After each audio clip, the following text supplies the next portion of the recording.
अस्सलामुअलैकुम नाज़रीन, मां हकीमज़ा फ़ातिमा ॾिसी रहिया आहियो न्यू मेरान न्यूज़। रुक कयूं था ख़बरनि ॾांहुं। जॾो report Adil Ali कमराणी।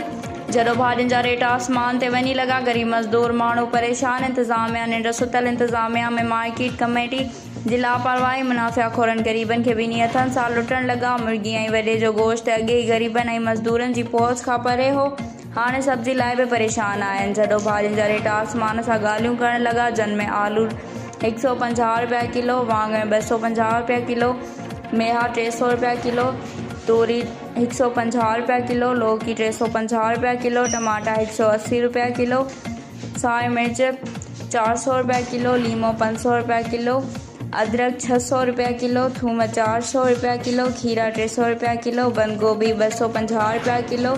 Stunt commissioner जॾो ऐं जॾो मुख्तियारकार लिस्ट चेक करणु मुनासिब न सम्झो। मुनाफ़िक़ोर ग़रीब खे ॿिन्ही हथनि सां भली लुटनि। गोश्त अॻे ई ग़रीबनि जी पहुच खां मथे आहे। वॾे गोश्त जो रेट 600 खां 800 रुपया किलो, बकरी जो गोश्त 1600 खां 1800 फ़ी किलो, मुर्गी जो गोश्त 750 खां वठी 800 फ़ी किलो रहियो आहे।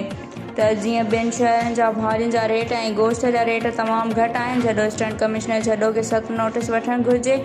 जॾहिं शहर में फ़ौरन रिलीफ ॾिनो वञे त जीअं ॿिनि वक़्तनि जी पुरसुकून मानी खाई सघजनि। वधीक ख़बरनि ऐं अपडेट्स लाइ ॾिसंदा रहियो न्यू मेरान न्यूज़।